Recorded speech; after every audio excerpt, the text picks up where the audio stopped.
So, my name's Stuart Douglas, and I currently work as a health and safety officer for Cambridge University. And I'm here with Gemma and Ian on the BiG Scuba podcast to talk about my time as a Royal Naval clearance diver. Hello everyone, welcome back to the BiG Scuba podcast. My name is Ian, and together here we are above the picnic table of life is... I'm Gemma, I'm the other co-host. Welcome to the BiG Scuba podcast. Straight from the top, let me tell you, these episodes are sponsored by the lovely team at Narc 90. They are beyond technical, you know. Yes, so take a look at their website. We've got a link in the show notes, so if you hit that link, it'll take you straight to Narc 90's website, and you can peruse what they do and the services they offer and the equipment that you'd be able to get from them. Yeah. Right at the moment, the UK is going through this lovely heat wave at the moment, so we've took the liberty of it to come outside, get a bit of paddleboarding on the maconks, and do a bit of recording outside al fresco. Yes, style. Maconks are paddleboards. It's a paddleboard brand. We weren't standing on someone. That's what it sounded like. Who? What? Standing on Maconks. Yeah, standing on the paddleboard. Yeah, as a paddleboard. Yes. In Weybridge. Yes, and then we had a lovely paddle, 2.75k, just around the lake. Yeah. Actually, that reminds me, I don't think I turned my Strava off. I will do that in a bit. We're in a minute when we get through all this. So, apologies if you hear somebody's cutting trees down as well out here today, but we're recording outside as we said, so you might hear the odd random sound. Yes, it's a beautiful... Coming up on this podcast, we speak to a new guest. His name is Stuart Douglas, and really good guy. We spoke to him a couple of weeks ago now, and I reached out to him because I saw a really interesting post on Facebook. Doesn't happen very often, but Facebook is usually full of people what they're having for lunch, isn't it, on Facebook. But yeah. I saw he'd shared about some diving he'd done a while ago when he was a Royal Navy mine clearance, and on one of his tours that he was asked to free the ship while the screws were still turning. Anyway, I'm not going to tell his story. He's going to tell his story, but that's the reason why I reached out to him. And also, he was very good on training. Yes, yeah, he was an instructor, or does instruct. He's been saturation diving, so quite a variety of an episode coming up. Yeah, there is. So a lot of talk about what he's done, a lot of talk about fitness, and yeah, all sorts of things. We've got a few things we want to sort of tick off the old list. There's lots of stuff going on, lots of interesting things in the diving world, Gemma. Yes, we've had a look through. Lee Bishop, one of our previous guests, he's going to be speaking at the Dive Expo in December, so yeah, we thought we'd just mention that, so you keep a lookout at all the different people that are going to be speaking. I wonder if he's going to be handing out his free samples of things he's found. Yes, we saw him at the Go Diving show, not this year, last year, and he'd got some finds from his wreck hunting. Yeah, he's given them out. If you got the questions right, you got a free gift, which is very nice of him. Yep. So keep an eye out for the people that are appearing at the Dive Expo. Yeah, that'll be quite good. I'm sure there'll be some good stuff. Yesterday was also, so today is the 29th, and yesterday it was 28th of June was Armed Forces Day. Yeah, which fits quite well with our guest, doesn't it? And we have spoken to a number of other guests connected timing, to them. Gemma, timing, everything. You know, people just think we slap these things together. We're planned. There's a whole plan, months ahead, months of planning. Not wing it and see. No, everything's all planned down to meticulous detail. So yeah, it just happens to be yesterday was Armed Forces Day, and also yesterday as many of the crossfitters and people who do high rocks might do a Murph every year, was the 20th anniversary of Murphy's death as well. Hence why we do that every year as well. So there's always a busy workout. You've been in the pool, haven't you? Yeah, last Sunday. So me and Scuba Honey and another girl, I forget her name, we were on a course, underwater photography course in the pool. So shout out to Sam and Barry who were the instructors, and Crystal Seas. ran a really good course, really interesting course, lots to learn. I'm not shy behind the camera. I know a bit, but I learned quite a lot. Yeah, to be and the honest. pictures you took were amazing. Really good, really good. Lots of stuff to think about, things I hadn't come across before. Yeah. So I did the course a couple of years ago. Yeah. But yeah, if you PADI do this brilliant underwater photography course. Yeah, it's so really definitely good. look it up. Yeah, really good, and one to do with your kids as well. Get them interested in photography. So yeah, really good. And it's also because learning on light and things like that, and composition, like thirds. I've always gone for the, when you take a picture of something, you kind of get it central. Yeah, and that's. And maybe that's a little bit of OCD-ness of myself, but no, this time it was more like when you get a picture of a diver. So I was using honey, for example. Rather than have her in the centre of the picture, have her at the end of the picture, so it looked like she's swimming on. Yeah. Which is pretty groovy. And also pointing the camera up. That was one I pointing could you upwards, get the light come out? Yeah. And by sheer fluke, I didn't. Although I positioned the light on this, it was a plastic ray that we had to use as a model. It actually looked, when I took the picture, like it was floating, even though it was laying on the. Yeah, they were good. Yeah, Really, very good. very I good was quite pictures, impressed with that, if I do say so myself. Pat on the back. Hold on. There we go. Aqualung news. There's Aqualung news. So there's been lots of comments and jibber jabber all online for the last, I'd say, year. About the ups and downs of Aqualung, and its many buyouts and takeovers, and it's been saved and whatever. And the good news is it has been saved. So, Aqualung been going around for years, one of the very first brands, and they've been saved. Them and Apex. So really good news that Head, who you might know from the tennis world, Sports, swimming, also racket games and stuff like that. Obviously got lots of money. And have bought, and I think that went through Friday. Yeah, so it's all quite current news, as in the end of June 2025. Yeah, so that's gone through, and they're being saved, and that includes Apex. So really good news for the diving world that we haven't lost these brands to history, and they've been saved, and good news for everyone who works there as well. Yeah, so that's really good news. So hopefully we'll see things develop over the coming. And Head, I didn't realise this till I started looking into it, but Head owned. That they own Mares and the SSI diving agency so as it's well. going to be quite a force, isn't it? Yeah, it'd be a big group, and they own quite a few little smaller groups in like Zogs and a few others who do in the swimming world. So we'll see how that all develops. Deep, let's go deep. Let's talk about deep. We often talk about deep, and there's a good reason why we often talk about deep, because they're really good.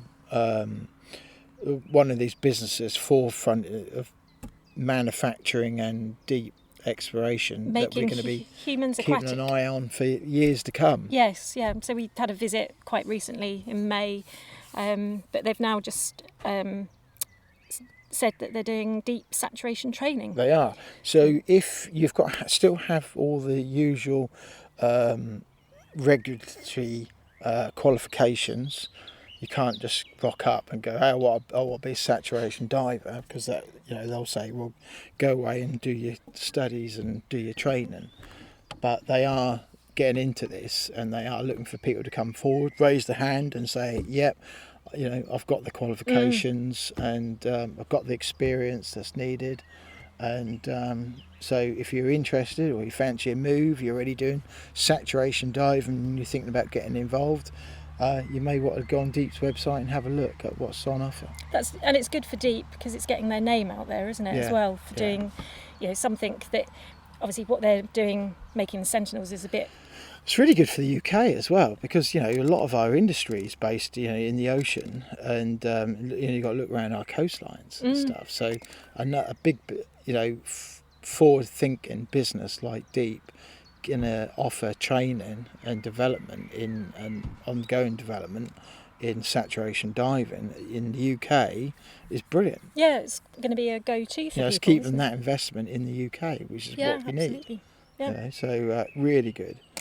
So well done to them. It'll be interesting to see how that all develops. It's like every week something they come out with. There's something new coming. They did an interview recently on social media that a guy was talking about testing these facilities up under the water in Scotland. So it's so they're more far-reaching than just their campus. There's a lot more going on around there, and they've got that boat Flip, haven't they? And Flip. Yeah. I want to go on Flip. I want to see what it's like. I bet it's awesome.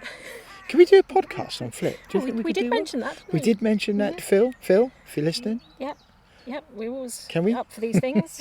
Can we? Yep, so that's that. North Norfolk. Yes, that suddenly has started. Good news, people are diving in North Norfolk on Rosalie Wreck, Vera, over the chalk reefs we've got up in North Norfolk, and they've got fairly good... So if you're out there and you're a diver and you think, where am I going to go diving this week? You might want to have a look on the... so every year, Crystal Seas post on their website the tide times and also the how and best way of diving our North Norfolk coastline. And you can either do West Runton, you can do Sheringham, you've got Weybourne, you've got Clay. There's a whole, is that word, plethora. Yes, and there's a lot of sea diving that goes off Great Yarmouth, isn't there? There is, sea pooling, there's ribs that go out to these wrecks. Sorry, we should be clear. What we're talking about is going in off the shore. Yeah. But actually, there's, as Gemma said, there's actually boats that take people out. Like there's angling divers, BSAC group, based over at Sea Pooling. If you look them up, if you're a BSACer, or if you're not, doesn't matter. They're all they're open to everybody. There's a boat in Lowestoft, isn't there? I saw that with rebreathers on the other day. Yeah. There's boats around from our coastline going out 10 miles, 8 miles, 30 miles even. But for easy entry, shore entry, that's there the is. season has started. It is with gusto. So if you do it, do share and share with the class. That'd be good to know if you're diving out there. Hopefully we'll be getting in at some point in the coming weeks. It'd be a nice couple of weeks. Haven't Honey hasn't dived that one yet, so it'd be nice one to do. You did your first sea dive there, didn't you? And that was an amazing. In fact, you went from Gildy, where you couldn't see your hand in front of your face. Literally, you was next to me and I couldn't even see you at all. No, it was total whiteout. We went from there to Weybourne, where we had 10 metres viz? Yeah, I can remember the feeling still, thinking there's colour. Yeah, at least, I'd say. All the sponges. I'd say 10 metres of visibility. That was absolutely clear as crystal. Yeah, I remember it well. That's probably one of the best dives I've done at Weybourne. Yeah, fish, lobsters, crabs. That crab is still there. Didn't want to come out. Next time. Oh, we have. In the pot. Bit of garlic. Yeah, you can have a really nice crab sandwich. Anyway, so there we are. So North Norfolk diving's on the map. If you're coming this way in the summer holidays, they're soon approaching. Get Crystal Seas. You can get all your air and what have you if you need air. And yes, and I think obviously another thing to say, the weather's really improving. We're seeing lots of people out on their paddle boards. Yeah. Do remember safety. Buoyancy aids are usually a good idea. Must have buoyancy aids. I'm seeing people on the sea. Means communication. Check the weather. Is it an offshore wind? Check the tides. Yeah. So. Otherwise, you'll get someone like Ben Bengi coming after you and hauling you in, which he doesn't mind, but he is a busy guy. He's got lots to do. Yeah, and it's not just paddleboarders. Do look out for people that are walking on the beaches, particularly in North Norfolk. Wells lifeboat was out. Yeah. It was in the news again. People are just getting cut off by tides. Do your homework. Do the research. Tides don't just come at you; they come around you. Exactly. Just do the research. It's not difficult. Honestly, you can do it all online before you even leave, and you go, hey, actually, tides are wrong. Don't need to go today. Exactly what we do when we don't need to get the lifeboat involved. Exactly. So there we are. Yeah. So But talking of that, we obviously just mentioned the Conch paddle boards, so do look them up. Again, links in the show notes. They're really good English brand of paddle boarders. Really nice boards, actually. Yeah, and they're very hot on safety. So if you have a look at their website, and they're stable. I know because I can stand up on one. You did really well today. I didn't fall in. No. And if you want to stay hydrated, Happy Bottles. Look up our link for the Happy Bottles and keep hydrated. And also, if you are in need of a pair of sunnies, then go to Waterhall. Yeah, they're made out of recycled ghost nets and fishing gear, so you're doing a good thing if you look at them. We just keep saving people money. Yeah. Which is pretty awesome. And doing good things for the environment as well. Yeah, so there we go. So I think that's probably everything we've covered. Right, Stuart Douglas. Oh, our yes, guest. yes. We have a guest. Yes. Gemma. Stuart Douglas, yes. So we have mentioned him briefly. But yeah, he's a mine clearance diver, was a mine clearance diver, so we hear a bit about his adventures. Yeah. Obviously, he served in the military. Yeah. PADI instructor. Friend of Rose, you know. Rose? Yeah, our friend Rose. Rose who? Rosemary. Roslan. Sorry. Ros. I know. Yes, he actually taught Rose. No, I'm doing that. Roslan. That's all right. She don't listen to us. She don't listen. He actually taught Ros. Anyway, you can say what you like. I'll still be the one who gets told off. Yeah. She was one of his students. Yeah. Yeah, and she was quite. She knew I love her anyway. Yeah. Yeah, he does say she was like quite this. a challenging. We're like this, me and her. Right, carry on. She was a challenging student because she asked lots of questions. I can't believe that of her. No, Surely not. Yeah. Also, he's very hot on self-reliant, self-rescue diving. Because why would you not? What? Why would you not do self-reliant diving? No, exactly. You've got to rescue yourself. You We're not can't talking rely about diving on a road. We're talking about being self-reliant. So if your buddy's like looking at some fish and not looking, and all of a sudden you get a flood in your mask, or your mask breaks, or I don't know, something goes wrong, you suddenly get a free flow. By the time you ask your buddy to come and help you, that might be maybe a bit too late. So somehow you've got to deal with that yourself. So he talks about how do you fix a problem yourself, because that might be the best option. Mm. Think about it, and it's true, when you go diving, you're in the sea, there's cloudy conditions and stuff, and I'm pretty sure you asked any tech diver, if they're down at 50, 80 metres, they're not going to want to go to their buddy. They don't have buddies, they're self-reliant first. Mm. Yeah, so it's quite interesting hearing his thoughts, and very much Go down with 2 masks. Yeah, and fitness was a big thing for him as well, being obviously ex-military. Yeah. Fitness in diving, helping your cardio. He's got a big run coming up with his wife, hasn't he? He's doing the Norse Run, which is 290 miles north to south across Iceland. Yeah, it was pretty awesome. Imagine the landscapes of that. We did speak to somebody in Iceland, didn't we? And I would like to do Iceland. Yeah, it sounds an incredible landscape and place to go. So we wish him well with that. There's links on that about the charities that they're doing it for. One is for the Mine Clearance Association to help the veterans who might need it, and also the other one is for children who are suffering with cancer. So 2 really good charities for you to get behind, if you can spare them a few pennies. Yes, and watch their progress as they do the Norse Run, which is at the end of July 2025. Yeah, we'll be cheering them on. So I think, Right, should we get them on? Yes, yep. So enjoy our conversation with Stuart Douglas. My name's Stuart Douglas, and I currently work as a health and safety officer for Cambridge University, and I'm here with Gemma and Ian on the BiG Scuba podcast to talk about my time as a Royal Naval clearance diver. Hey, excellent. Thanks for joining us. No worries. Welcome to the BiG Scuba podcast. So to start things off, we like to get things going with asking you, what does being under the water mean to you? It was a career for me. I spent 15 years in the Navy as a clearance diver. So I've got probably in the total of months of underwater time, of minutes, over that period of time. So it was a job. Yeah. So, I think the fundamental difference between what I did and recreational diving is, for me, diving was transport to work. Yeah. rather than a means to an end. Yeah. Yeah, Yeah. so it was simply a way of getting to whatever the job was at the time. Yeah. So pre-Navy, did you do any diving? No, not a thing. I mean, the funny thing was, I didn't actually learn to swim till I was 11. Okay. I mean, as a child, everything underwater fascinated me.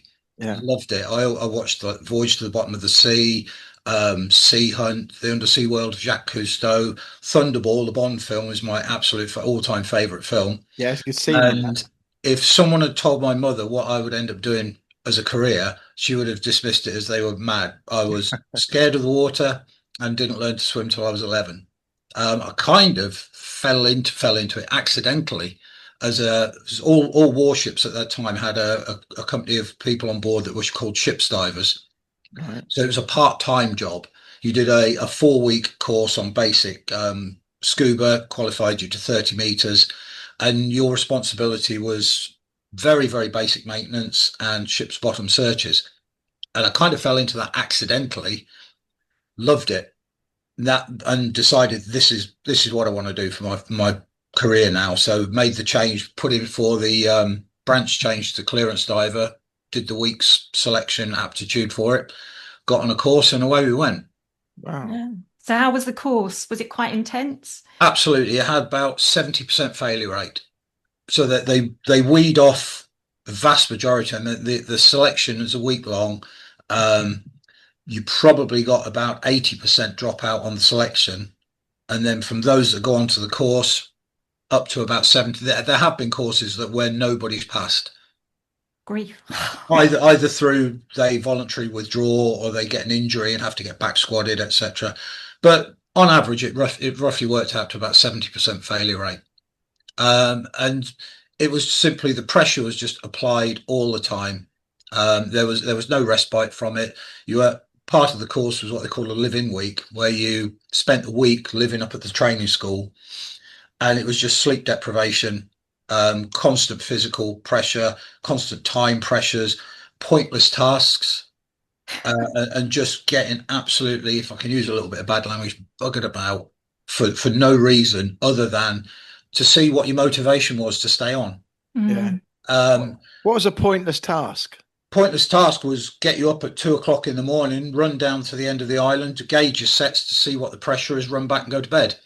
And then 10 minutes later, thunder flash goes off, you run down to the end of the island, get your kit on, dive, by which time the staff would have then emptied your sets out. So they were empty, and they had to be filled up with a hand booster pump. So it's an antiquated brass contraption. So you'd have a storage cylinder and you'd pump the gas into your diving cylinders to 200 bars. Yeah. So they'd drain your sets down, you get up to the island, gauge your sets, they were all empty, so you have to pump them up before you get in the water. All the while staff are shouting at you if you're not quick enough getting them pumped up. You got physical punishment for that, circuits, jumping off the top board, swim across the lake, run back round, rinse and repeat. Dive. So we were easily hitting our O2 toxicity limits on a daily basis. I bet. So we had 6 hours in every 24 on pure O2. It was right on the line for your O2 toxicity limit. We were hitting that every single day. Wow. Most of us got touches of chronic O2 toxicity, the wheezing and the sore chest, etc. Mm. Yeah. And is this course still going now? Yeah, they still run the courses. Yeah. Wow. They have, with the advent of health and safety through the Navy, there is a lot more rigmarole to go through in terms of dive briefs, etc. I mean, the dive brief used to be delivered verbally. Now I think it's about 5 or 6 pages you have to go through. The physical, it's still there, but not as bad. That they have to bring in more safety things for things like mud runs, etc. They have to have an ambulance on site, so much time in water immersion, etc. Fresh water available during the run, take with you. Can't be done on hot days, etc. So it's still there. The pass rate is probably about, when I was in the instructional side of it just before I left, the pass rate was actually about 90 to 100%. Wow. Because they were so short staffed. They were so short. At the moment, I was talking to one of the lads, they're about 40% gapped at the moment. So they're only about 60% strength. So they are really under strength. They still apply the same standards, so not everybody will get through if they're not fit for getting through, Yeah. but they just can't get enough people through at the moment. What is that? Don't know. The pay's good. The job is probably it's changed quite a lot. They don't do any more underwater engineering work. It's mostly EOD work, bomb disposal, and Yeah. they've actually expanded now to doing a lot more land-based stuff. When I was in, we wouldn't have gone out to do any of the stuff with the army, but in the Afghan conflict, our lads were out there at the side of the Royal Engineers, etc. So Really? the job has expanded in different areas. There's a lot more in terms of the support of the UK Special Forces units. Mm. One of the teams is always away with them, so it has changed. They're doing a lot more autonomous work with ROVs and unmanned units. So it's moving away from putting a man in the water to putting an ROV in the water. This episode is brought to you by Narked at 90, the cutting-edge pioneers in the world of diving equipment. Meet the founders, John Routley and Brent Hudson, who have logged thousands of mixed gas dives over the past 3 decades. About 20 years ago, these experienced technical divers combined their passion for diving and engineering skills to create Narked at 90. Whether you're new to diving and ready to take it up a notch, have a fair amount of experience, or are considering a transition into technical diving, we highly recommend Narked at 90. They're ready to advise on the best equipment and setup for your personal and commercial needs. Narked at 90 also has extensive hands-on experience with shearwater and ratio dive computers, being the longest-serving UK service centre for these brands. They're ready to offer technical support, servicing, repairs and upgrades for all shearwater and ratio computers past and present. In addition to shearwater and ratio, Narked at 90 stocks and supports many other brands such as DiveSoft, JJCCR, Hollis, Revo and Kiss rebreathers. The diving community is always enthusiastic about Narked at 90 and it's easy to see why. Here are just a few reasons. Full head servicing for rebreathers from various manufacturers, bespoke cable assemblies, advice on specific fitting requirements, suggestions and guidance for home builds, computer laser cutting and engraving, CNC milling and turning, pressure testing to simulate 400-metre dives. We're thrilled to partner with Narked at 90, a company that has ignited so much passion for diving and has been incredibly supportive and innovative in producing and selling dive equipment. Visit narkedat90.com to see why they're a renowned name in diving. Stay updated on their insights and offers by following them on social media. Just search for Narked at 90 on Facebook, Twitter and Instagram and hit that follow button. Yeah, but I suppose at the end, you still need a man in the water, don't you? I suppose to do the. You can. I mean, the mine hunters had what they called a PAP, a Poisson autopropulse, which is effectively an ROV with a 100-kilo charge attached underneath it. Yeah. That they would drive onto a mine contact, theoretically drop the charge next to the mine. The vehicle would then surface by itself, and they could then remotely detonate. Half the time, the charge wouldn't drop, or the vehicle wouldn't return. So the best way is to put a man on it. Yeah. Really. Yeah, there is no substitute for a diver going over the side, down a shot rope, doing a search, finding the contact and actually placing the charge themselves. But it's all about risk. There is, isn't it? And if you can keep the divers out of the water and use an ROV, it kind of makes sense, doesn't it? It does, yeah. Yeah. So where did your work take you over the course of your career? Did you travel all over the world? Pretty much, yeah. I mean, my first stint after course was on the Portsmouth area team. So they had EOD responsibility from Weymouth all the way around to Whitby. Yeah. So we covered the Thames estuary a lot. And during the Second World War, the Germans absolutely carpet bombed the Thames estuary with bombs. And that was the biggest bulk of our work, was dealing with World War II mines in the Thames estuary. Yeah. Have you seen that video of that guy? There's a video of on YouTube of a guy that was done just after the war, and it's in black and white, and he's down in one of the canals off the Thames or somewhere around there, and he's diffusing this 500-kilo bomb, massive, great big bomb. Yeah. What that is, and they said to him, "Oh, what's the visibility like?" And he said, "Can't see nothing. Oh no, All job I touch."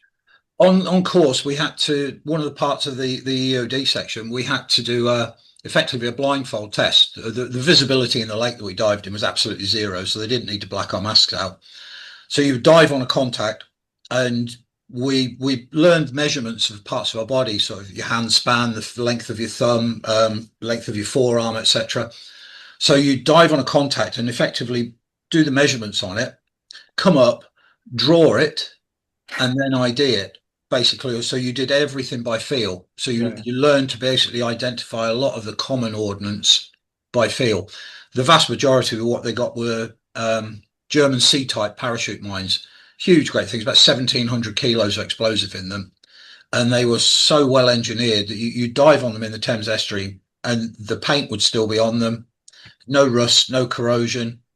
And they're absolutely in pristine condition. These things have been rolling about on the bottom for 80 years. Yeah. Yeah, they certainly knew how to make stuff like that. Oh, absolutely. Some of the anti-handling, anyway. Yeah, the anti-handling devices that they placed in them were absolutely fantastic. You know, from a skill point of view, yeah, false bolts on the back. So anybody, so they used to try and do what they call a render safe procedure on them if they landed on the land. So the old World War II bomb disposal people would actually manually defuse these things. And the Germans have built so many anti-handling devices in to try and defeat people messing around with them effectively. Yeah. God, scary stuff, isn't it? So did you, when we interviewed a couple of guys a few years ago from Portsmouth in the mine clearance, one of them wore a lucky pair of pants. Gemma was wondering whether you have a lucky pair of pants too. No, I didn't wear anything that I thought was going to give me good luck.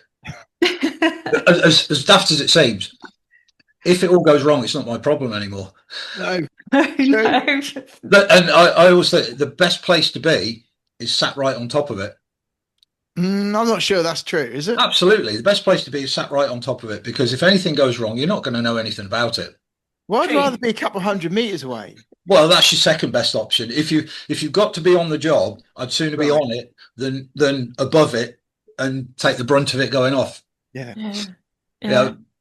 Now, I contacted you because I was trying to find this post and I can't find it now.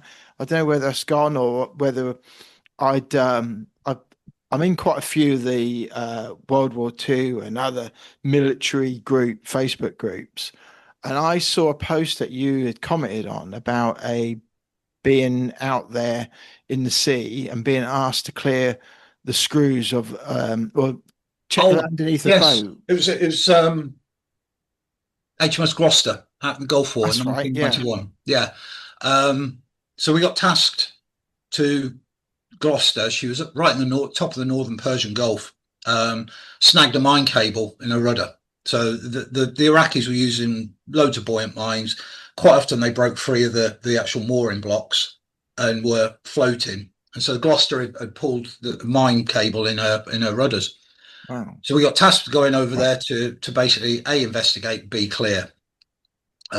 We flew up, landed, just prepping all the kit, and the skipper came up and said, basically, so the background, when you dive under a ship, everything has to be locked off and what they call locked out and tagged out. So all exhaust and inlet vents are shut off, and the shut off handles are then padlocked and tagged, and the keys are then taken up to the dive site. So theoretically, nobody can accidentally start up an inlet pump and potentially suck a diver into an inlet. The propellers, the shafts are supposed to be locked off, tagged out, but the skipper came down and said, because of how close we were to Iraq and the possibility of aircraft activity, missiles, etc., the shafts were not going to be locked off. So they would continue to be rotating, albeit very, very slowly. And he said, if anything's picked up from the ops room coming in from Iraq, he said that we're just going to up revs and go, whether you're in the water or not. Wow. So yeah, that was the dodgiest dive ever, probably. How do you cope with something like that? Difficult to say, really. I mean, another one we had out in the Gulf, we had a brief just before they did the Allied invasion over from Saudi Arabia. The plan was to do an amphibious assault on beaches of Kuwait.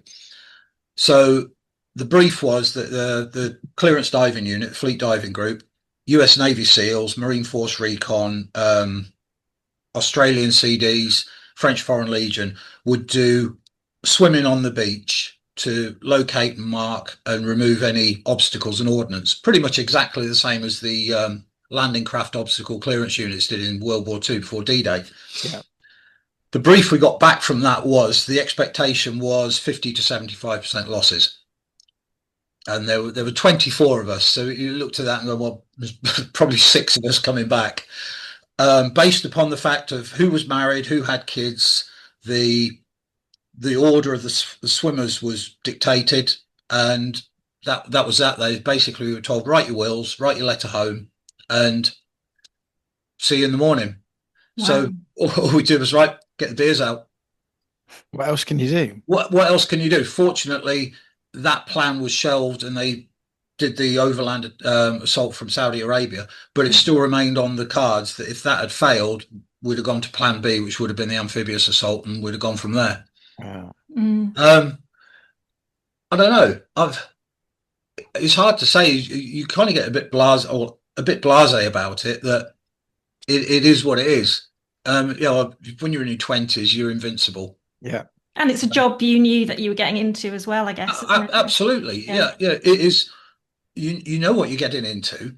You know, every day that you play sport for an hour, I have the afternoon off on the Wednesday to go down the pub. That's money in the bank for when you actually have to go out and do the job properly.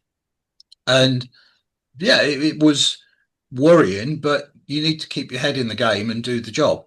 Yeah. If you're starting to, and I was fortunate, I had no wife, no kids, no girlfriend, so I was absolutely single. So it didn't really bother me. Yeah. And is that your measure? So what I mean is, when you are diving and it's a deep dive and say like the visibility is not very good, or it's just really not particularly nice conditions, is that your measure, that you kind of have that word with yourself and say, well, actually, I've dealt with much worse in my past and I can deal with this? Yeah, you do have a word with yourself and say, get a grip. I mean, I'm not a fan of the dark, to be perfectly honest with you. No. It can get very, very claustrophobic when the visibility is zero. Quite a lot of the time we dived at night, so you're increasing the dark aspect of it. Working by feel, sometimes in quite sort of claustrophobic conditions. We did just before the Gulf War, we had to do a security search on some of the boats that were ammunition in Germany. It was a man-made harbour, so it was not silty, muddy. And I was doing a swim through on the hull, and it was getting quite compressed. At one point, the ship was on my chest and the set was on the bottom, and I was kind of just like very much like cave diving. And came up and said, "You're not going to get a lot more on this because there's no clearance to get under it anymore." And that was a little bit, I don't really like this. But the thing is, if you panic, the situation is going to get worse. You have to basically just take a stop, have a word with yourself, and figure the problem out. Otherwise, it just gets worse. Panic will compound it, and the problem will just get worse. It's exactly the same with scuba diving. When I used to instruct, that you can see in students the panic is starting to rise in them, and it's good to just stop them, calm them down, and think the problem through. The worst thing I think for students with scuba diving, they get snagged on something. Yeah, they're swimming about, they get snagged on something, and they can't figure out where that snag is, and they start to panic. And when they start to panic, then they're using their air at a great rate of knots, and they're not thinking straight. The world closes in, the tunnel vision closes in, and I'd say the vast majority of accidents that occur within diving occur because the diver panics. And doesn't. I mean, I've seen students that just make that bolt for the surface. They're doing regulator clearance and they don't get the sweep on the first time, and then that's it. The whole world goes because they don't know where the reg is. but it's just sit down, you've got plenty of air, you're not in a panic, and the instructor is there that if the worst comes to the worst, they'll give you the reg and that's it. But military-wise, you don't often have that. We didn't do body breathing. Well, we used to do it with the O2 set, the LAR5, but that was such a faff. You'd end up having to pass it up over your head because your body would be above you, bring it back down again. And then there's the counter-lung loop. You've got to switch the loop off so the loop doesn't get flooded when you take the mouthpiece out. So it's doing the drills, knowing your set, knowing yourself. And that's why I think the courses, the instructors put so much pressure on the students and deliberately put them in situations, in controlled situations, where they're going to see what's your measure when you're under there. Can you still keep a clear head when you're getting a lot of pressure applied to you? If you start to react badly on the surface to pressure applied, i.e. you start swearing back at the instructors, or you lose your temper, you're not really cut out for it underwater. Mm-hmm. Yeah, certainly a process of elimination, I guess. Well, it is, yeah, and it's far better to get rid of the ones who may flake and panic before they actually do. I mean, there's been incidents where students have died on ship's bottom searches. The worst ones is the ship's bottom search, where there are 5 of you attached to a line, and you've got to move through the ship as one.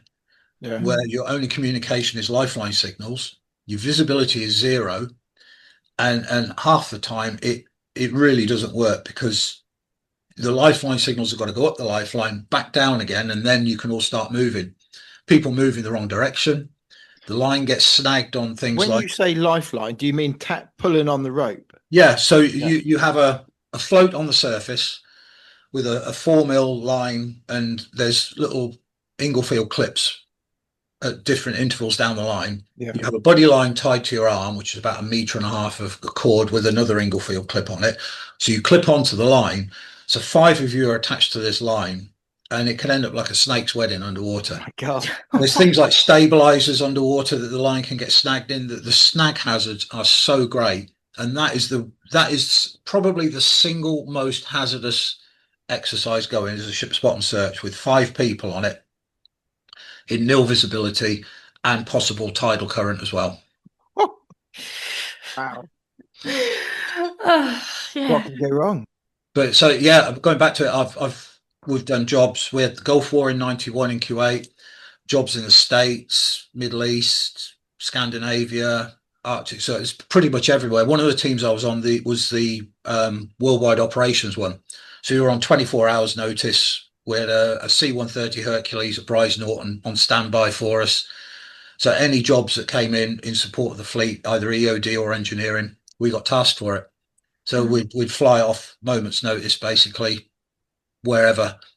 One particular one, we got a task into Puerto Rico to replace a propeller blade that had snapped off of one of the frigates. Right. And so we're like, this is November. We're like, Puerto Rico, Caribbean, Hawaiian shirts. So we all turned up Bryce Norton, Hawaiian shirts, shorts on. We were on the mail run, which flew up and had its first stop in Newfoundland in November. So this C-130 lands in Newfoundland in November. There's about 4 foot of snow. It's minus God knows what. Ramp goes down and we walk off in Hawaiian shirts and shorts because we hadn't packed for the weather. But that was a proper job where it actually went perfectly. We were given the option of working 8 till 4 every day, or we work round the clock. 6 hours, so 12-hour shifts, 6 hours in the water, 6 hours tending. We took the latter option, and we had the job done in 23 hours, from the first diver in the water to pressure testing the seals on the new prop blade. I mean, that's a 1.25 ton phosphor bronze blade, stood about 6 foot tall, and you're working with chain hoists underwater. So everything's done with chain hoists. Yeah. And the 2 of you, we didn't have comms, so you're basically doing hand signals. Fortunately, it's Caribbean, it was clear water, and it's an art in itself to maneuver a 1.25 ton blade into position just using chain hoist, and the tolerances were very, very fine, thousandths of an inch tolerance of getting it into the slot. Worst part was there was a seal in the bottom, and someone had to put their fingers in to hold the seal while the blade went in. Ooh. Otherwise the water pressure would pop the seal out. So it's just getting your fingers out of the way at the last minute, just before that 1.25 ton blade is a little bit too close for comfort. Yeah, just a bit. But yeah, so the ship's company thought they were alongside for a week, and 24 hours later they were sailing. They're on their way. Yeah. And we were in the hotel for the week on subsistence. That's right then. Yeah, and doing these dives, is it all on closed circuit? So the primary job was all closed circuit. The set we had was developed, I think, in about 1948 to 1950, and it didn't change until about 1991. Really? We used exactly the same set. It was a closed stroke semi-closed set, so you could run it on oxygen on demand, set flow of oxygen, or 3 different mixtures, which would give you a maximum depth of 54 meters. So that in a semi-closed circuit. Yeah. So it was multifunctional. It was absolutely fantastic. Totally bulletproof set. We had that in the Gulf. We were diving through an inch of oil on the surface of the water, and it never let us down. The Americans had the Carlton Mark 16, it was the CCR 1000. Have you heard of that? No. It's a electronic. It was one of the first electronic rebreathers. Right. So they had O2 cells, and they had to be stabilized. And that set basically was failing all the time. Didn't like the oil. They couldn't work with it in nil vis. And yet our set was just, they were amazed actually, because we'd finish a dive, take the cylinders off, take all the reducer off, so you're left with basically a rubber harness. We'd chuck Swarthega on it, scrub it with a yard brush and hose it off and hang it up to dry. Right. And then once it was dry, dive it again. Wow. It was quite an antiquated system. It failed through HSE because it had no bailout. Yeah. The single point of failure was the counter lung on the chest. Any damage to the counter lung, you had no separate bailout system. You had water ingress into the counter lung. That was it. Yeah. So it was pendulum breathing through a CO2 absorbent mounted in the center, single hose, so it gets scrubbed on the way in and scrubbed again on the way back out. But they were prone to water ingress, and soda lime doesn't do well. No. No, one of the things on course was to teach us they called it a soda lime cocktail. To teach us what it felt and tasted like, we had to eat a lump of soda sorb. Nice. Which burned, just one tiny little granule. So that was the instructor going, if you ever get that taste, you know you're getting a cocktail and surface. Yeah. I think it was just fun for the instructors just to give it more grief. Oh, yeah. Well, so yeah, it was, and I finished off back on the Portsmouth team again. Did sat diving in late, I was 88. I did my saturation course. Yeah. So I was drafted to the sat boat for a while there, doing deep dives on that. Totally different world. So you're living at your storage depth. Yeah. And excurting out in a bell, hot water suits, hard hats.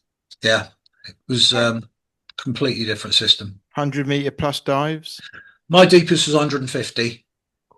I just missed the 300. I was on the team for the 300 dive in Norway. Wow. And I got drafted off just before to join the worldwide ops team. So I missed out on that one. That was in the November, and I got drafted off in the October. And the dive list was out, and I was on the team of divers for the 300, but didn't do it. 300 meters. Wow. Yeah. Incredible. Yeah. 19 days that dive took. Really? Yeah. It takes longer to come back from a 300 meter dive than just to get back from the moon. Yeah. The deco on that was 11 days, 3 hours, 5 minutes. It's incredible. Which is great if you're a diver, because all you're doing is just laying in bed getting fed. Getting fat and getting fed. Yeah. So how did it compare doing the sat diving to the mine clearance side? Did you prefer one to the other, or? Oh, I enjoyed sat. So, it was technically a lot harder, because if you weren't actually in the dive crew, you'd be doing life support technician. Mm-hmm. My primary function on the boat was gas, so I was responsible for maintaining all the gas supplies, mixing and blending the gas for particular dives, routing the gas up, and doing an annual gas state report of how many cubic meters of gas we had, what we'd used, etc., and present and giving that to the dive officer every day. Wow. So, or you'd be responsible for there's all the life support system, soda absorb changes, etc., and managing that. So it was very, very technical job. So your knowledge of physics and maths had to be pretty spot on. Yeah. So it was very, very different. I wouldn't say the mine clearance diving was physically harder. Mm-hmm. Yeah, the sat diving, you were doing 8-hour shifts in the water. I mean, the whole job is physically hard work. Working at depth is physically hard, and you are grafting. You might be swimming against the current. Yeah. You might be basically using not hydraulic, pneumatic, or hand tools underwater in limited viz in a current. So the whole job was physically hard work. Yeah, we have spoken to saturation divers, and yeah, it's just a whole new environment. Yeah, It is. As I say, the diving is just getting to work, and you've got a job to do when you get down there. I mean, for a sat diver, it is engineering, it's physical hard graft, and you're 8 hours in the water, and especially in the commercial world, because time's money, you are grafting. A few of my friends have spent long careers in sat, and they say it is graft. If you don't work hard, you don't get the next job. Yeah. And you've got to put up with a lot as well, haven't you? You've got to put up with those conditions as well. That's the other thing, is if you are at all claustrophobic, it's not a good, because the chambers aren't huge. No. The bell's not huge, so and you have to get on well with people, because you are in there for however many days. So you really have to be very laid back, and very good at sort of being stuck in an environment where you're basically not more than 6 feet away from a wall. Yeah, there's no getting out once you're in. There isn't. There's no getting. I mean, on the course we did very basic medical training for A&E stuff, and theoretically, I say theoretically, we could do minor operations. I mean, I've actually, I probably wouldn't put it on my CV, but I put a catheter in somebody. Wow. We had because we had a Ben's case come in, quite a bad one. It was a scuba diver, been following a really, really bad profile. He'd been scallop fishing, and it was on a shelf, and instead of starting at the bottom of the shelf and working to his shallower depth up, he was zigzagging shallow to deep, deep to shallow, shallow to deep, deep to shallow. His decompression was hang off the bottom of the boat for 5 minutes and then get back in again. And he got quite a bad spinal bend. He was paralyzed from the neck downwards when we got him in.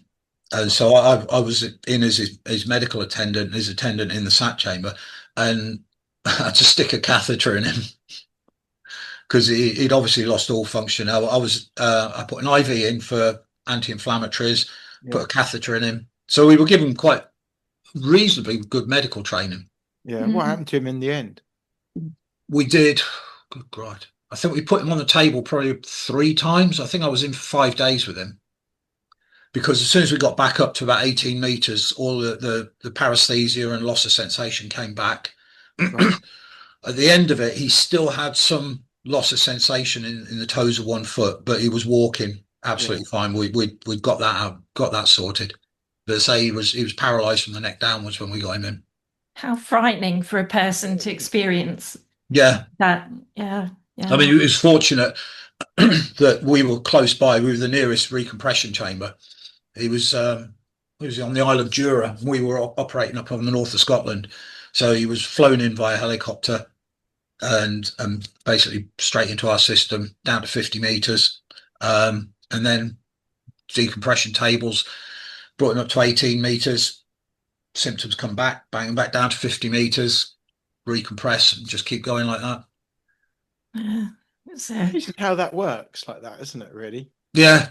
I mean, it's effectively the nitrogen bubbles that come out in the blood and formed a blockage. So it had gone into his spinal cord. So it's just a case of recompressing the bubbles back into the blood, and controlling their release so that they don't form that blockage. The issue you get is if the blockage of the bubble has been there for too long, you start to get tissue death. So they're blocking nerves off. There's no blood supply to those nerves. Those nerves start to die off. Areas start to die. So that's why he still had that paresthesia in his legs and his feet, because there was residual damage which may repair itself over time. He may have been left with some just like permanent pins and needles in his feet, but he didn't do himself any favors. He was overweight, so that's not good. And he was following an absolutely ridiculous dive profile. He got a job as a scallop fisherman with a Scottish guy. The Scottish guy was built like a racing snake, not an ounce of fat on him. And he'd been doing this for years. He got one of these 1970s Japanese deco meter things that when it went into the red, he hung off the bottom of the boat for 5 minutes. And I say it worked for him. He said he'd had some niggles in the past, but he'd just walked them off. And of course, the English guy was overweight and following a real bad dive profile. Yeah. So physical fitness in your job must be pretty important as well. Yeah, absolutely. Because if you're physically fit, you use less gas. Your cardiovascular system is more efficient, so you can use less oxygen to give the same performance. So that means your endurance is better. You're physically able to cope with the rigors of the job without getting absolutely knackered on the job. So yeah, and the course was built hugely in the first 2 months of the course around physical fitness. Everywhere we ran, everywhere we carried a log with us, we swam and swam and swam. We do loads of circuits of the lake.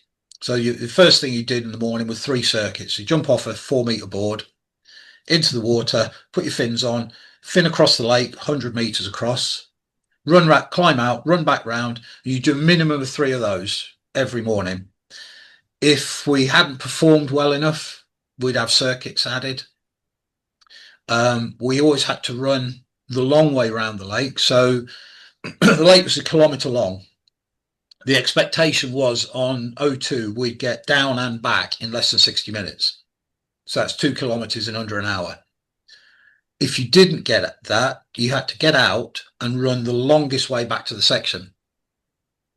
So if we were halfway back, we'd have to get out, run all the way down to the bottom, across, around, back up again. So you never took the shortcut. You always ran the long way.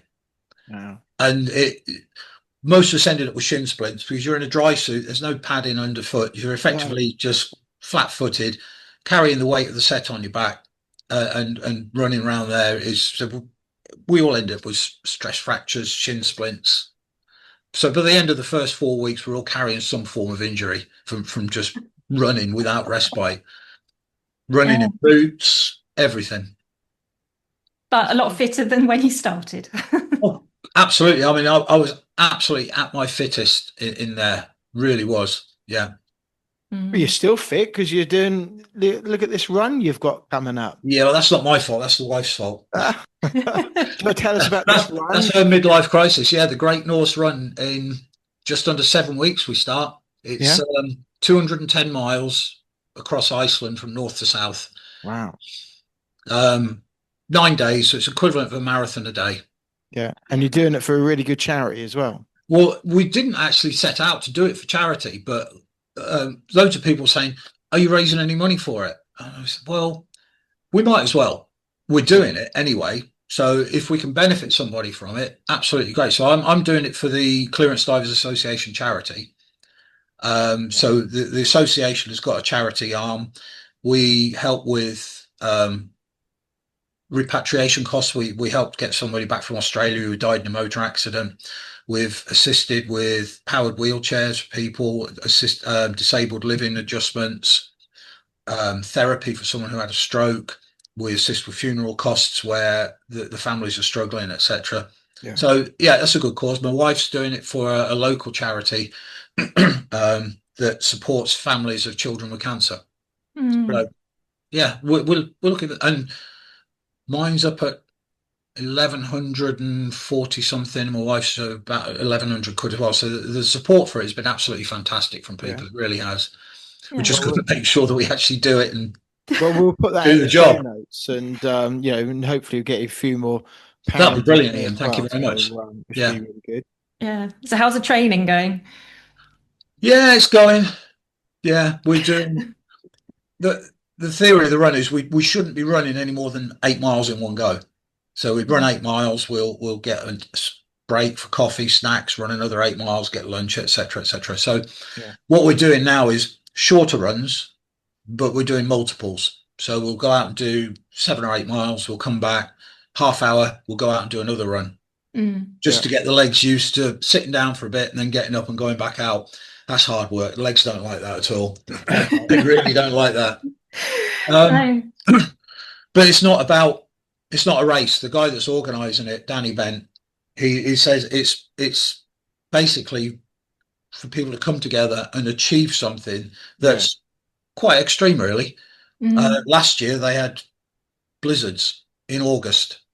They got up and it was absolutely hammering down with rain most days. They had blizzards. They had quite extremes of weather. And that's the thing with Iceland. Even in the midsummer, you can get snow. Yeah. One of the things they say in Iceland is if you don't like the weather, wait 5 minutes, it'll change. Yeah. And you got volcanoes and stuff. Yeah, that amazing. one they've stopped now. I'm hoping it'll start erupting when we go again. So we'll actually get to see something. Yeah. We're running past huge great glaciers. We've got some downtime by some hot springs. So just chill out in a hot spring. The scenery is absolutely fantastic. I think the hardest thing is probably going to be about days 2 to 5 when you're crossing the interior desert because it is just featureless lava desert for about 3 days. It's grey as far as the eye can stretch. So that'll be where the mental determination comes in rather than as well as the physical stuff of just to keep plodding along when you don't seem to be making any headway on anything. Yeah. Well, at least you've got your wife there, and vice versa for support. Yeah, I should probably be cursing her on day 4. Like, what the hell are you signing up for? Well, we wish you good luck, and we'll Thank definitely you. put the link in the show notes so people can sort of have a look and see how your progress has gone. That's great. Thank you. Yeah. So now, what is your role? You said about health and safety with. Yeah, so I work for Cambridge University. I work for 2 colleges. I'm health and safety advisor, fire safety officer, and I cover business continuity, disaster recovery. Okay. Wow. I take a pragmatic approach to health and safety. I'm not one of these fun Nazis. Oh, you can't do this. When I first got to where I work, it was during COVID, so everywhere was drowning in risk assessments. Yeah. Absolutely everything they wanted to do, someone had to do a risk assessment for it. Now we've moved away from that. The question I ask is there a reasonable prospect that if you don't do anything, someone's going to get hurt? If the answer to that is no, then you don't need to do a risk assessment for it. Yeah. If the answer is yes, then you absolutely do have to do a risk assessment because you need to mitigate that risk. So it's a far more common sense approach than probably people think health and safety do. As soon as you say, I work in health and safety, they're like, oh, fun police. It's quite challenging considering next week I've got the 2 May balls coming up. So you've got 1,600 students, free alcohol, fairground rides. What could possibly go wrong? Yeah. So I sort out all the health and safety aspects of that for all the performers, the production, all the food vendors, all the fire safety. So that's all my responsibility to manage all that. Yeah. I will say that I haven't lost one yet. Yeah. Still got 1,600 come in, 1,600 go out in a worse state for wear possibly, but no, I mean, all seriousness, the idea is for them to have fun. And what I say to them is, tell me what you want to do and let's see how we can achieve it. And last year we had a fire breathing dragon going around the site, not a real one, but it was great. They said, oh, we want a fire breathing dragon. I'm like, yeah, okay, let's see what we need to do then to make that happen. Yeah. rather than go, oh no, you can't have that. I love seeing them a good production. So the more they can do, as I said to them, if you want elephants and chickens and dancing dwarfs, let's have it. But let's have it safely. If we can't have it safely, we can't have it. But if we can make it happen, let's make it happen. Yeah. Yeah. That makes Cambridge special. Yeah. Yeah. Yeah. Make it a memorable one. Yeah. For the right reasons. Yeah. So diving wise, what's your role at the moment? Are you doing any instructing or? I haven't had my head wet for years now. Right. As I say, when I came out of the forces, the ex-wife told me I had to get a real job because when I came out, I was going to go, right, I said, I'm going offshore, and having time away. You've spent all this time away. I didn't want to be an absent father, so I started instructing at a local centre to me. I did some commercial work, just little bits and bobs, short-term stuff. Actually, out in Iceland, that's where I first went out there. Was doing commercial work. Right. I really enjoyed the instructing. Really enjoyed it. Immense sense of satisfaction of getting somebody who's probably never been in the water and has some fears when you're in the pool, getting them through their open water and actually saying, yeah, you're a safe diver. You are competent and capable of going out and doing it. So it's great. I mean, do you know Rosalind? Yes. Yeah, we know. Yeah, she's one of mine. All right, excellent. Yeah, she's one of mine, and I don't think you can get a bigger success story, really. Yeah, she's been on this. She's been on the BiG Scuba a few times. Yeah, it's a good girl. Yeah. It's great for the diving industry as well. Oh, she has been absolutely fantastic for the diving industry. She has just really, really done well. She won't mind me saying she was as annoying as anything because she was always asking questions on course, which is great. And she'd ask difficult questions, but that tests the instructor because it wasn't just a tick box exercise. You're actually getting somebody who's actually involved in this. Well, why does that happen? Why do we need to do it like that? Yeah. So she was good for the instructor. I mean, some instructors are like, oh, Ros is here again. I mean, I'll take her. Yeah, she can dive master for me. Great, because she was enthusiastic. Yeah, well, when we see her, she always loves to have a chat, don't she? Yeah. Oh, you try and stop her talking. Yeah, no, well, that's good. So, yeah, and I bet you made a brilliant instructor with, all that past, history. Yeah, well, we were myself and another ex-Navy guy, and during the summer, we were non-stop. We were basically, the courses were coming through, and we'd get in the water, pair of us, and we basically have our DMs with another cylinder on the surface. As soon as we were getting down low, I'd signal to everybody off up. It'd take the cylinder off, clamp another one on, back down again. We'd just rotate around like that all day. Wow. Course after course after course after course going through. And we had a slightly more harder edge to the courses from the military training. I mean, you can't actually treat civvies the same way as you treat service people, but we weren't soft and fluffy with the students. If they were good enough, they were good enough. BZAC, are we talking? No, this was PADI. It was PADI. Yeah. Blimey. Yeah. I mean, I'm. You're taking a hard line with the students. Well, yeah. It was simply a case of no, you do it right. The instructional side of it, we just fell into that really, really well, and the students all said they knew if they passed our open water course, they knew they'd passed an open water course and were suitable. Yeah. We all know that there are varying degrees of instructors.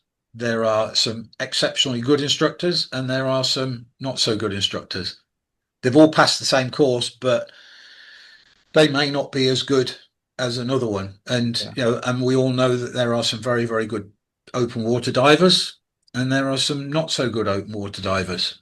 And it is what they want. I mean, if all a diver wants to do is go to Egypt, Red Sea, Maldives, etc., and go on a nice little dive tour, campaign divers, 10 meters, then happy days. But Yeah. if you actually want to do something with your diving, you know, you want to go on to do tech diving, mixed gas diving, etc., you need to be a little bit more skilled and you need to put that time and effort in. There's a huge difference between the people who go on and start doing the mixed gas But to the people why doesn't fitness then carry on through that?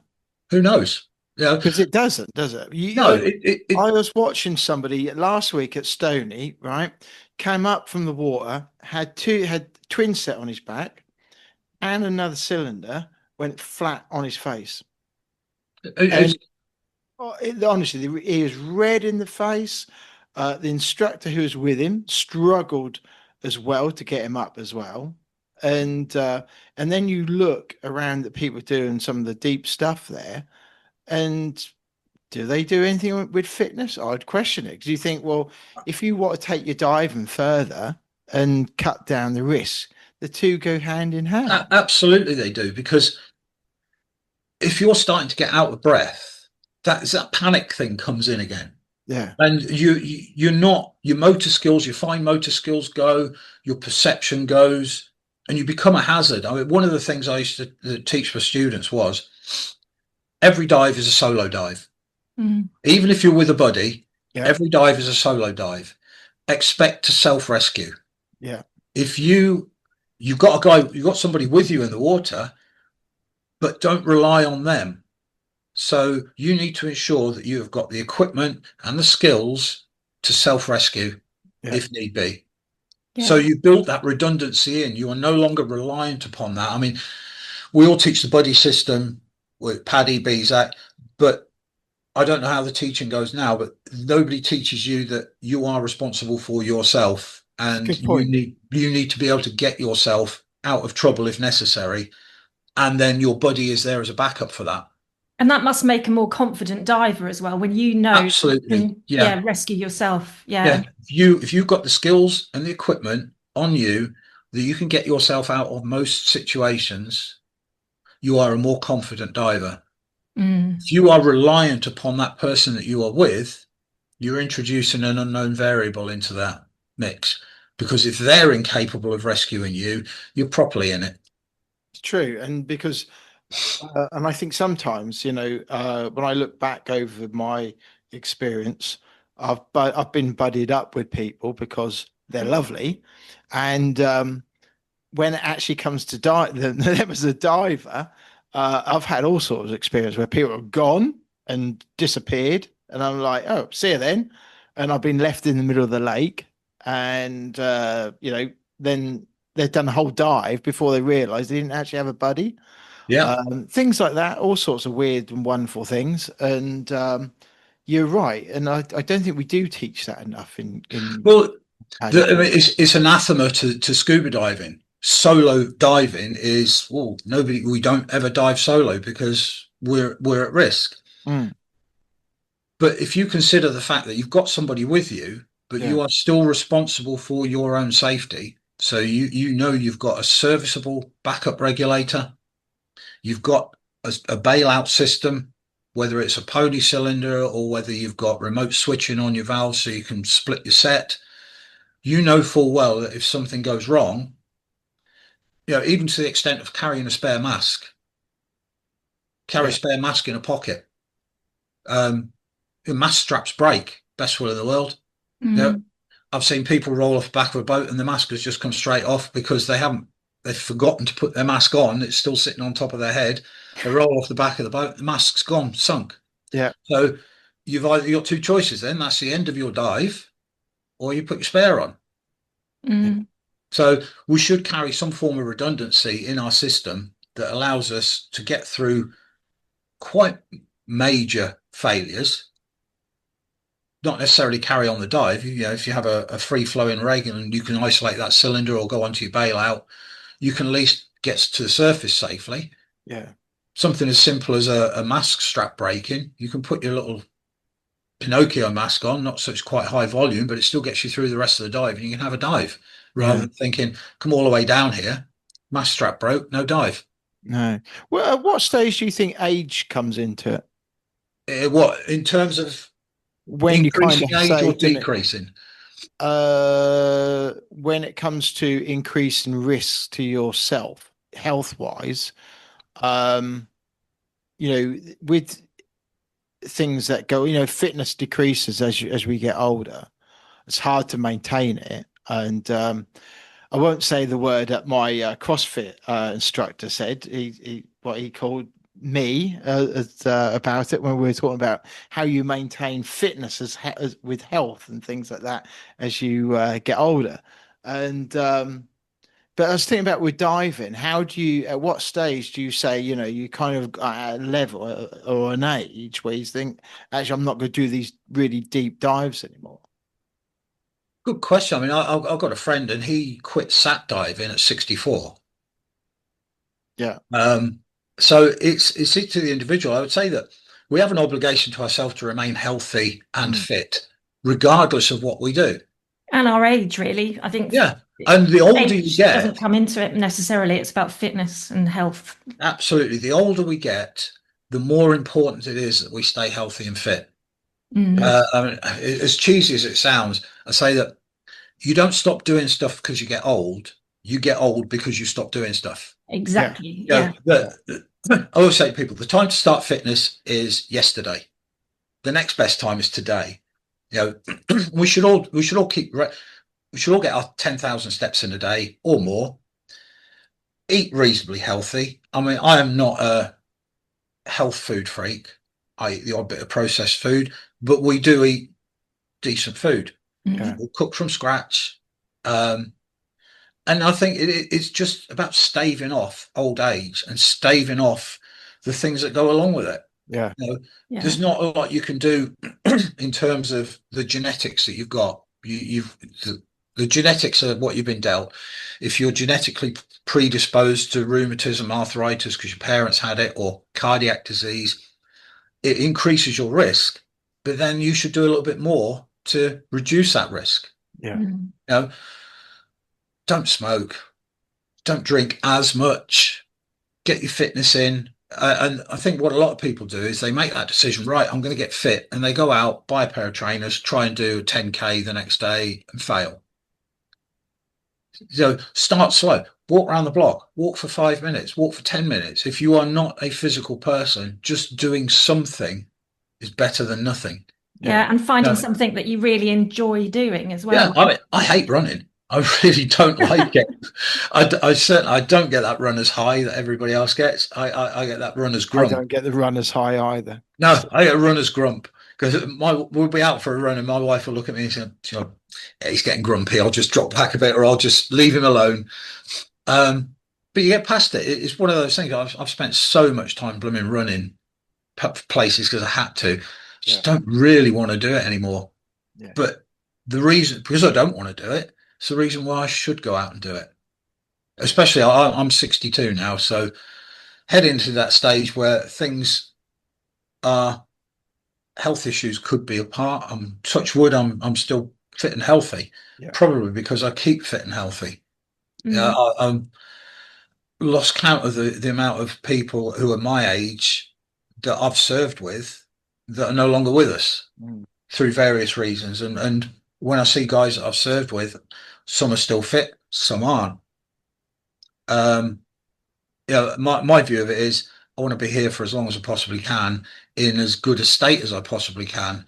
So I need to do something about that. And the older you get, the more important it is that you actually keep that physical stuff going. But it comes a point where you're thinking, if this is now getting hard work for me, that I'm not enjoying it and I'm finding it more hard work than enjoyment, then it's time to rein it back. So, if you're doing 100-meter trimix dives and you're suddenly finding that you're struggling to carry your side mounts, etc., and all the kit, and you're getting out of breath and thinking, I'm not enjoying this, I'm enduring it, then it's time to knock that aspect on the head and dial it back a little bit. Yeah.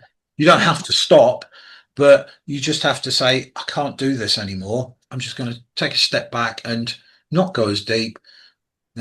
Maybe twin set diving, 50 meters is where it's at for me, and back from there. But there's no reason to quit. So I'd say you should go for as long as you possibly can.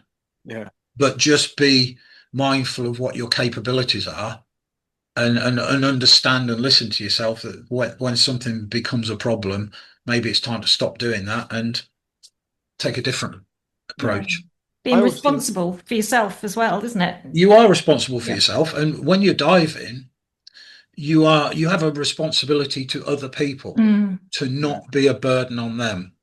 If you have an incident when you're diving, you've just wrecked that dive for absolutely everybody else on that dive. You've created a problem for your instructor, dive master, dive boat operator, etc. So, we can't rule out bad luck, but you can do a lot to say, I'm not going to be that person that has that problem and wrecks it for everybody else. So, you've got a responsibility to yourself, and you've got a responsibility to the other people in the water with you to not be that person that gets the problem that ruins their dive. And we've all heard the stories of divers that are so incapable that actually they spoil it for everybody else. I always think they should like either mandatory or say that divers should check it anyway. Can they still do the basic swim test?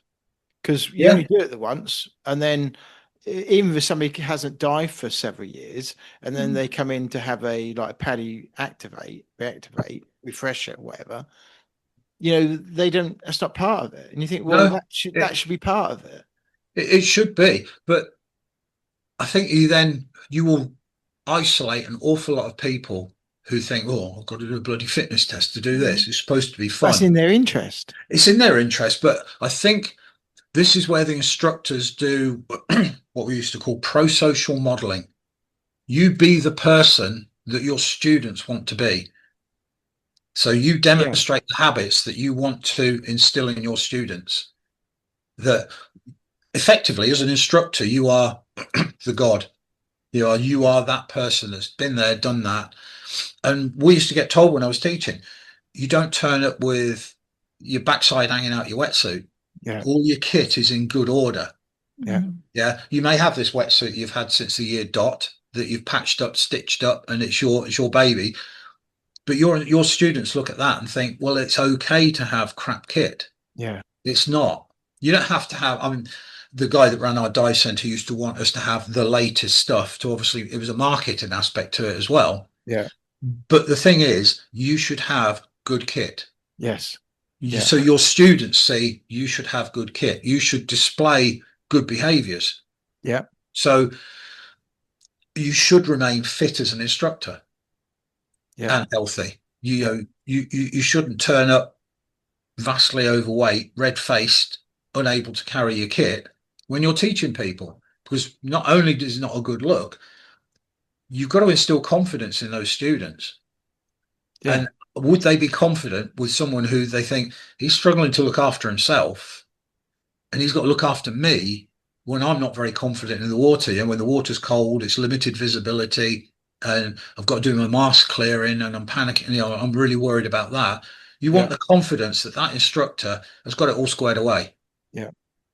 So I think being the person that you want your students to be, to inspire them and to make them go down the right road in terms of diving is great. I totally agree with that. And that's stuff that I was taught as well, right from when I first started doing dive master training. Those exactly same things. I mean, when I used to have people dive mastering for me, I'd say to them, you are effectively you're a dive master because you want to go on to do instructor. That's really sort of the step that you're on. So look at things from an instructor's point of view. Be the person as the dive master that you want those students. You want to inspire those students. You are the instructional team should be the people that other people aspire to be. Not the don't do it like them. No, agree. Totally agree. Good advice. Yes, definitely. I usually say if someone comes to me for advice, they're all out of rational options. Well, we better start these set questions, I think. Yeah. Yes. Yes. So, one of our questions: what takes you out of your comfort zone? Lots of things. But I mean, I've spent years out of my comfort zone. The whole thing, sort of going back, was the Americans coined a phrase for it. It was get comfortable with being uncomfortable. So the more you expose yourself to things that you are uncomfortable with, the more you can get comfortable with them. Mm. Running, it puts me out of my comfort zone because I just don't like it. And I have to force myself to go. I really do. My wife, she's on day 1,500 and something of running at least a mile every day. Wow. Wow. I'm just like, oh, I've really got to make an effort to get out and go and do it because I just don't want to. So that running pushes me out of my comfort zone. Um, Talking in front of people, I don't like that at all. That pushes me out of my comfort zone.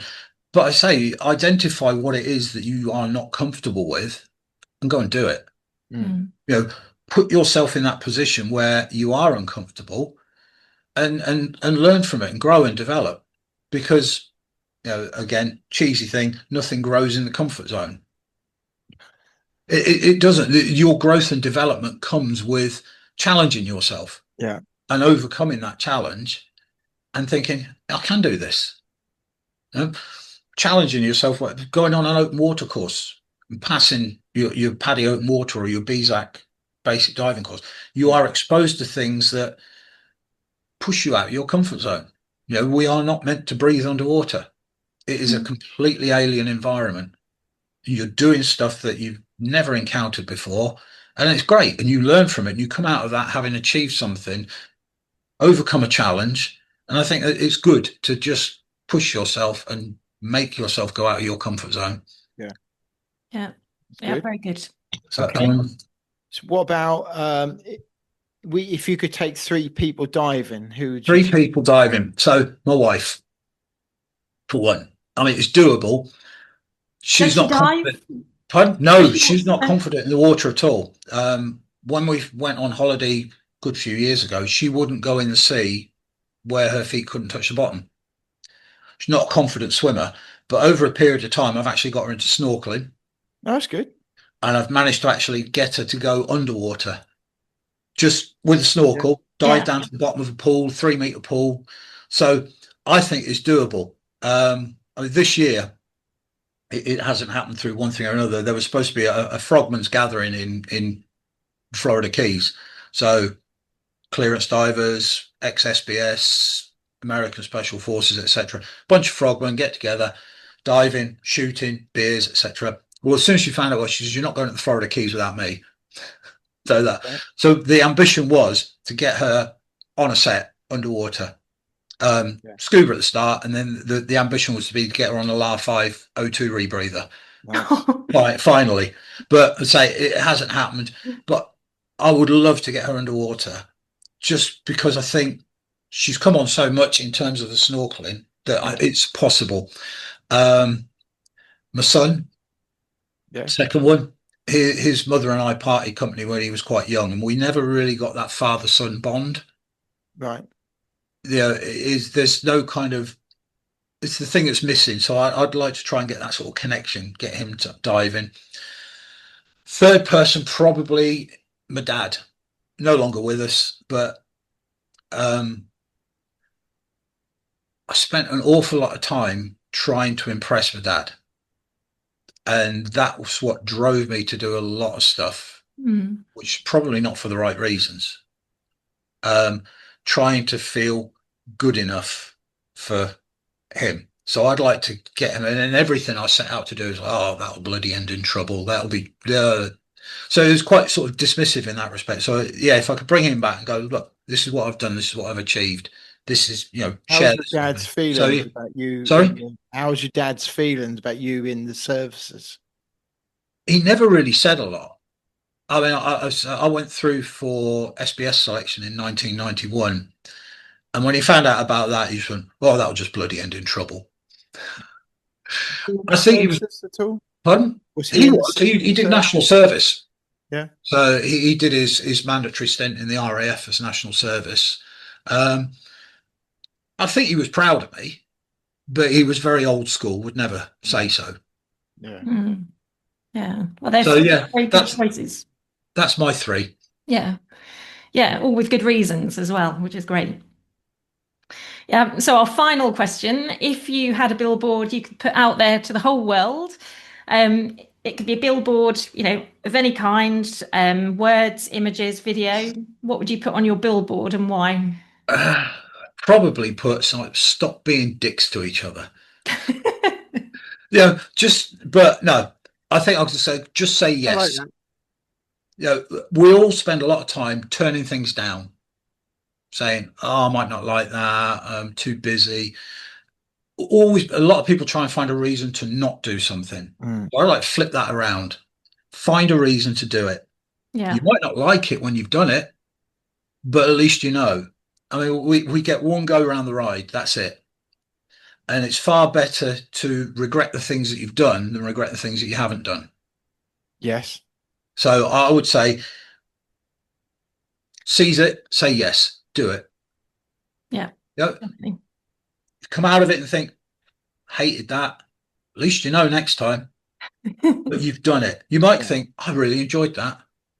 I mean, I've pushed my wife into doing so much, and she's come out. I mean, we've done the fan dance 3 times in the winter and with full load. Right. And she's like, great. Took her up Kilimanjaro in 2023, and all this stuff's like pushed her out of her comfort zone. But she's really, really enjoyed it. I would say, yeah, that would be it. It's just say yes. Yeah. Do it. Perfect. Yeah. Excellent. And if people that maybe want to make contact with you, have you got social media where they can make contact? And yeah, so my Instagram is rnfrog1002. I'm on Facebook as Stuart Douglas. So yeah, if you want to get in touch, send me a message, follow me.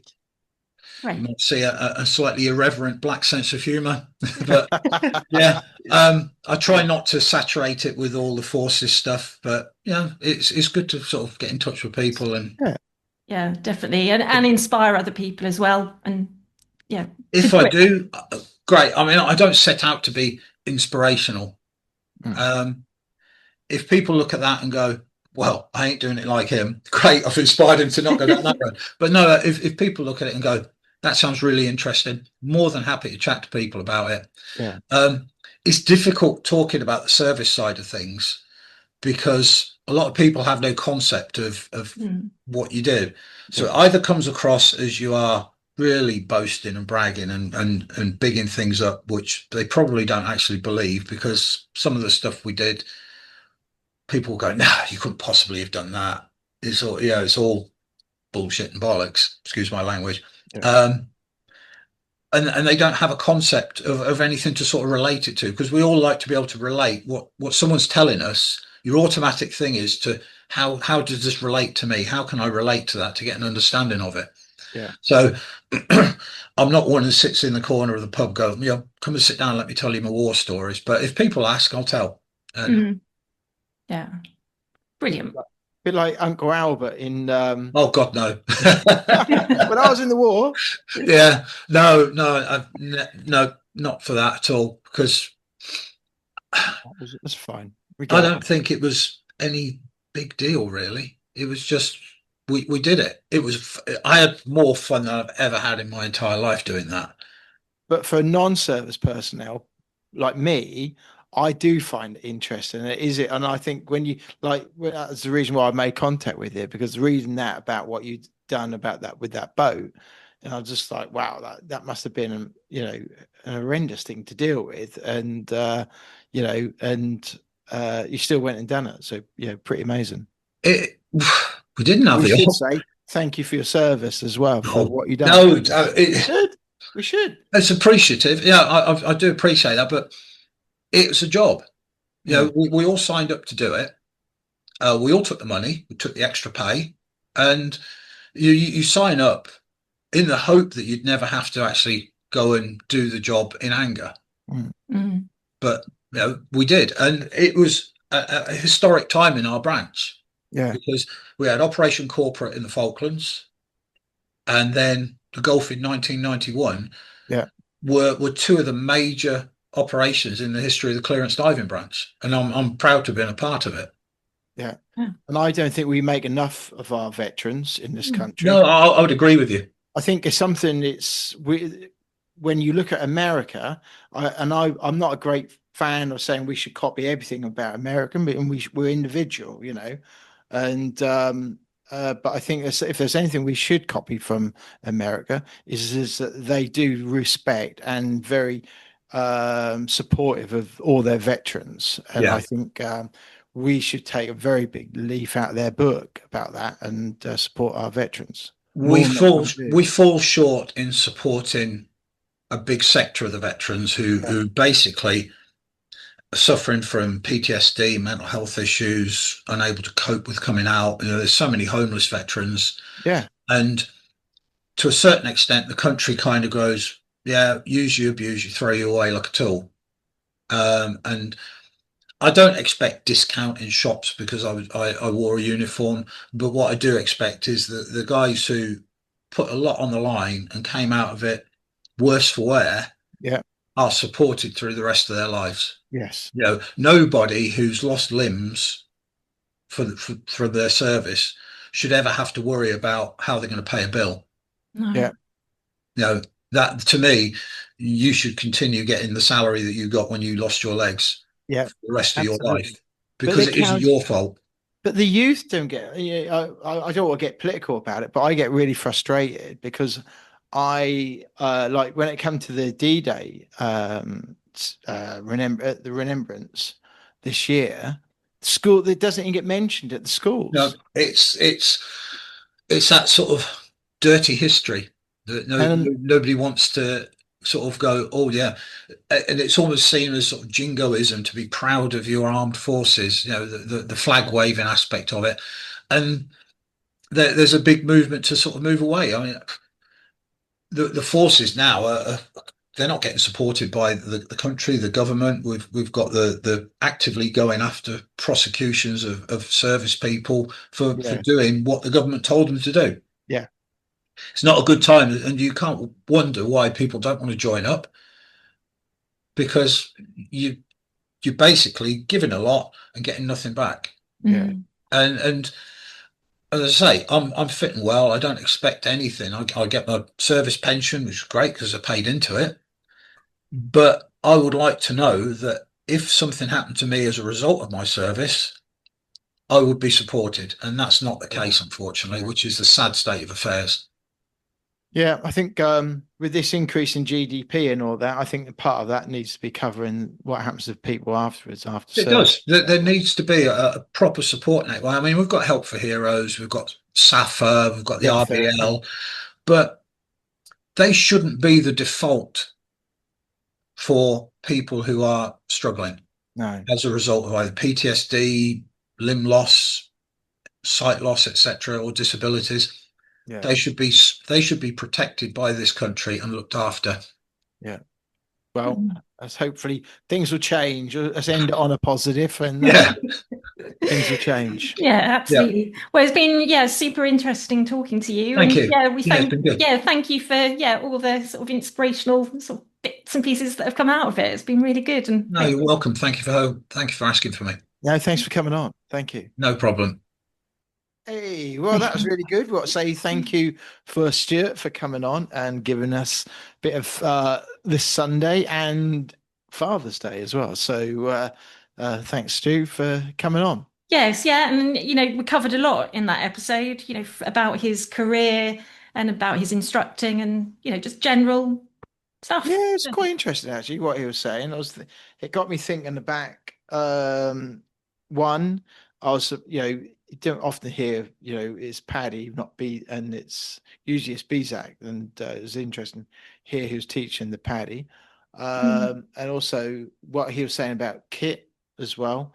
I know SSI were doing a similar thing, trying to get the instructors and dive masters all to have the latest kit. and then because it's good for marketing. Yeah, which But makes it does make sense, and he's absolutely right because lead by example is what I was always told, in my training.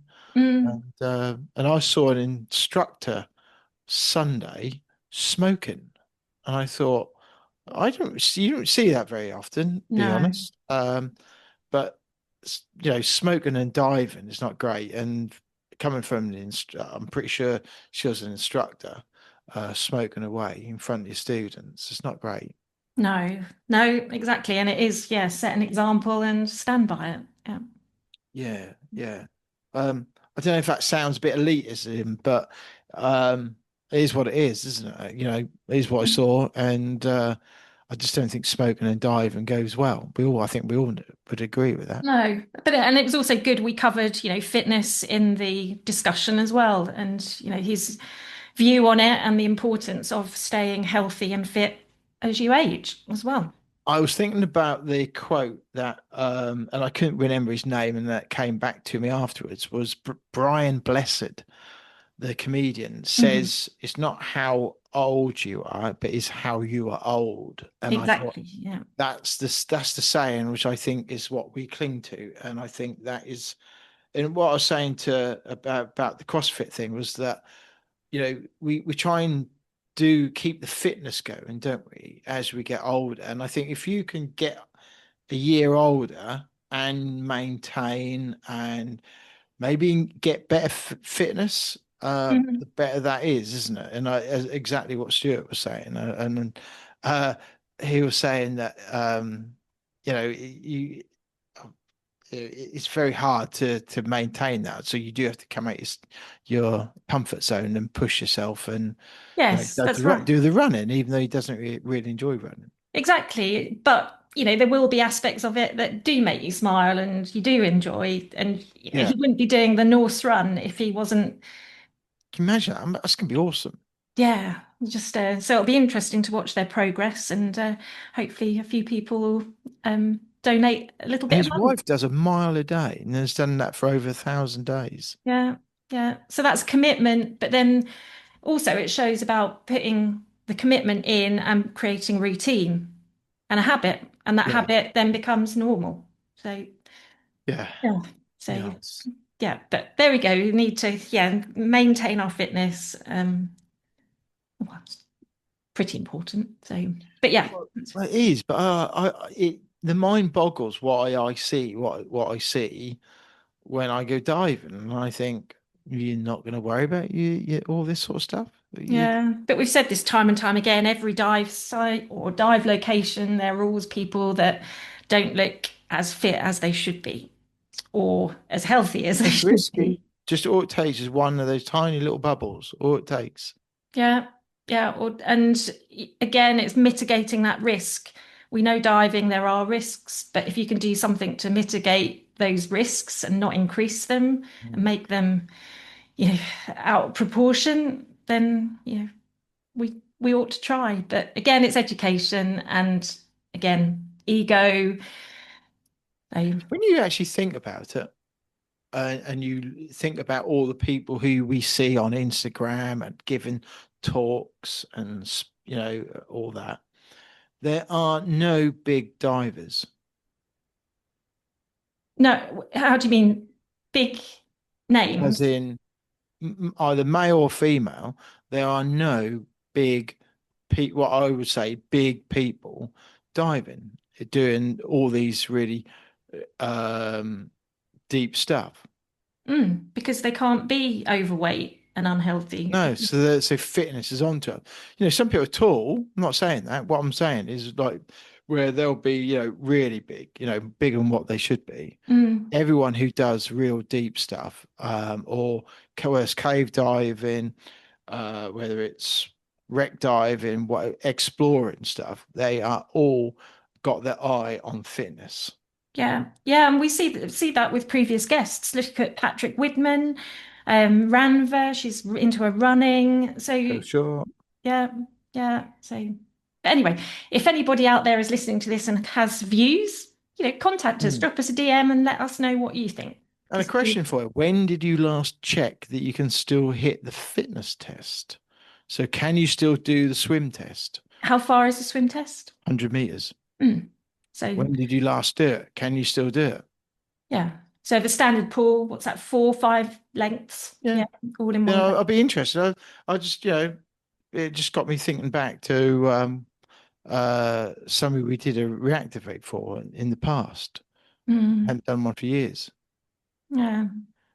Yeah. But it's interesting.